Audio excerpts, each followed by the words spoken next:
Saudi আরবের নতুন councillor হিসেবে নিয়োগ পেয়েছেন উপসচিব মোহাম্মদ কামরুল ইসলাম।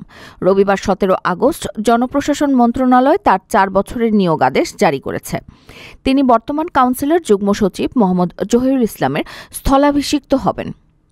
ধর্ম বিষয়ক মন্ত্রণালয়ের আওতাধীন বাংলাদেশ হজ অফিস জেদ্দা সৌদি আরবের সাংগঠনিক কাঠামোয় উপসচিব পদমর্যাদায় 5ম গ্রেডের কাউন্সিলর পদে তিনি দায়িত্ব গ্রহণ করবেন।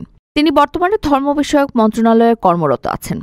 এর আগে তিনি পরিবেশ, বন ও জলবায়ু পরিবর্তন মন্ত্রণালয়, বেজা, IMED ও মাঠ প্রশাসনের দায়িত্ব পালন করেছেন। নিয়োগের মাধ্যমে বাংলাদেশের হজ ব্যবস্থাপনায় নতুন দিক নির্দেশনা ও কার্যকারিতা বৃদ্ধি পাবে বলে আশা করা হচ্ছে। আপনার স্বপ্নগুলো আকাশ ছুবে প্রবাসীর হেলিকপ্টারের মাধ্যমে। বিয়ে, জন্মদিন অথবা যে কোনো বিশেষ প্রয়োজনে হেলিকপ্টার ভাড়া করতে যোগাযোগ করুন স্ক্রিনে দেয়া নাম্বারে। প্রবাসীর হেলিকপ্টার, নিরাপদ ও সাশ্রয়ী বাহনের বিশ্বস্ত নাম।